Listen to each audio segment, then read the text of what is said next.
ഗുജറാത്തിലെ മുന്ദ്ര തുറമുഖത്ത് 110 കോടി രൂപ വിലമതിക്കുന്ന മയക്കുമരുന്ന് കസ്റ്റംസ് പിടികൂടി.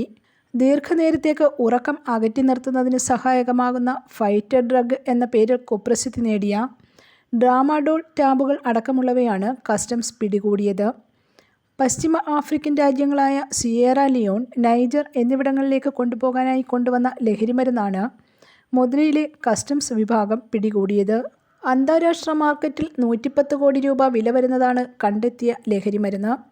ട്രാമാഡോൾ എന്ന ലഹരി സ്വഭാവമുള്ള വേദനസംഹാരിയുടെ കയറ്റുമതി 1985-ലെ NDPS നിയമം അനുസരിച്ച് വിലക്കിയിട്ടുള്ളതാണെന്ന് കസ്റ്റംസ് ഉദ്യോഗസ്ഥർ വിശദമാക്കി. മുൻഭാഗത്തും പിൻഭാഗത്തും ഡൈക്ലോഫിനാക്കും മറ്റൊരു മരുന്നും വച്ച് മധ്യഭാഗത്തായി ലഹരിമരുന്ന് വച്ച നിലയിലായിരുന്നു കണ്ടെയ്നർ കണ്ടെത്തിയത്. രഹസ്യവിവരത്തിൻ്റെ അടിസ്ഥാനത്തിൽ നടത്തിയ പരിശോധനയിലാണ് രാജ്കോട്ടിൽ നിന്നുള്ള വ്യാപാരി കയറ്റി അയക്കാനായി എത്തിച്ച ചരക്ക് കണ്ടെയ്നറിൽ മയക്കുമരുന്ന് കണ്ടെത്തിയത്. News desk press Malayalam.